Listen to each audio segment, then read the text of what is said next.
Almost ಎಲ್ಲರೂ ಈಗ trailer ಸಹ ನೋಡಿದ್ದೀರಾ. ಈ ಸಿನಿಮಾ ಸ್ಟೋರಿ ಹೇಳೋ ರೀತಿನೇ ಒಂದು ಹೊಸತನ ಇದೆ. ನಾವೆಲ್ಲ ಈಗಾಗಲೇ ನಾನು ಸುಮಾರು ಸಿನಿಮಾಗಳು ನೋಡಿದ್ದೀವಿ, ಅದು ಓಮ್ ಇರ್ಬೋದು, ಇರ್ಬೋದು, ಉಪೇಂದ್ರ ಇರ್ಬೋದು, ಅದೆಲ್ಲ ಸ್ಕ್ರೀನ್ ಪ್ಲೇಗಳು ಅಷ್ಟೇ. ಸಿನಿಮಾ ನೋಡಿದ ಮೇಲೆ ಒಂದು ಹೊರಗಡೆ ಬಂದ ಮೇಲೆ ನಾವು ಮೈಂಡಲ್ಲಿ ಪ್ರತಿಯೊಂದು ಫಸ್ಟಿಂದ ಲಾಸ್ಟ್ವರೆಗೂ ಸಿನಿಮಾ ನೋಡಿದಾಗ ಇಮ್ಯಾಜಿನೇಷನ್ ಹೇಗೆ ಮಾಡ್ತೀವಿ ಆ ರೀತಿ ಇದರಲ್ಲೂ ಸಹ ಒಂದು ಹೊಸ ಹೊಸ ರೀತಿಯ ಅನುಭವ ಕೊಡ್ತಾ ಇರುತ್ತೆ. ಮತ್ತು ಇದರಲ್ಲಿ ನೀವೆಲ್ಲ ಈಗಾಗಲೇ ನೋಡಿರ್ಬೋದು, ಒಂದು ಇವರು ಕಿಟ್ಟಿ ಸಾರು ಒಬ್ಬರು ಹೇಳ್ತಾರೆ, ಸದಾನವ್ರು ಇವ್ರಿಗೆ ಹೇಳ್ತಾರೆ, ಈ ಸರಿ ನಾನು ನಿನಗೆ ಹೆಲ್ಪ್ ಮಾಡೋಕ್ಕಾಗಲ್ಲ, ಮುಂದೆ ಏನಾದರೂ ಹೆಲ್ಪ್ ಬೇಕಾದರೆ ಕೇಳು ಅಂತ ಹೇಳಿರ್ತಾರೆ.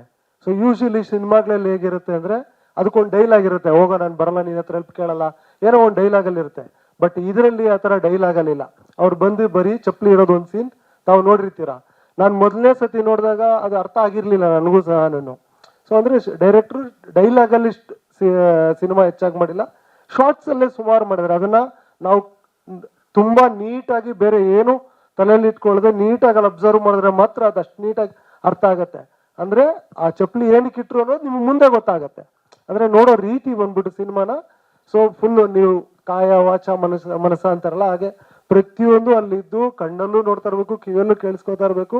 ಒಂದೊಂದು ಶಾರ್ಟ್ನು ನೀಟಾಗಿ ಅಬ್ಸರ್ವ್ ಮಾಡಿದ್ರೆ ಎಲ್ರಿಗೂ ಸಿನಿಮಾ ತುಂಬ ಚೆನ್ನಾಗಿ ಅರ್ಥ ಆಗುತ್ತೆ. ಸರ್ ಟ್ರೈಲರು ಲಾಂಚ್ ಮಾಡಿದ ದಿವಸ ವೆರಿ ನೆಕ್ಸ್ಟ್ ಡೇನೇ ಕಾಲ್ಸ್ ಬಂತು ಬೇರೆ ಭಾಷೆಯಿಂದ. ಅದೇ ಬಟ್ ಬರೀ ಒಂದು ವಾರ ಇದೆಯಲ್ಲ, ರಿಲೀಸ್ಗೆ ಹತ್ರ ಇದೆ. ಸೊ ಆಗ ಅವ್ರಿಗೂ ಅಲ್ಲೆಲ್ಲ ಪಬ್ಲಿಸಿಟಿ ಮಾಡೋದಕ್ಕೆಲ್ಲ ಸ್ವಲ್ಪ ಕಷ್ಟ. ಸೊ ಅದು ಡಿಸ್ಕಷನ್ಸ್ ನಡೀತಾ ಇದೆ. ಸೊ ಇಲ್ಲಿ ರಿಲೀಸ್ ಆದ್ಮೇಲೆ ಮಾಡ್ತೀವಿ ಅಂತ ಒಂದು ಮಾತುಕತೆ ಆಗಿದೆ ಸರ್. ಸ್ವಾದಿಷ್ಟತೆಯ ಸ್ವಾದ, ತಾಜಾತನದ ಆಹ್ಲಾದ, ಉತ್ತಮ ಆರೋಗ್ಯ ಮತ್ತು ಹೆಚ್ಚಿನ ರೋಗ ನಿರೋಧಕ ಶಕ್ತಿಯ ವೃದ್ಧಿಗೆ ಈಗ ನಿಮಗೆ ಸಿಗುತ್ತಿದೆ ಉತ್ತಮ ಗುಣಮಟ್ಟದ ಪೌಷ್ಟಿಕಾಂಶ Shri Vaidik millet health mix. ಇದು ಸಿರಿಧಾನ್ಯಗಳ ಸಂಪತ್ತು.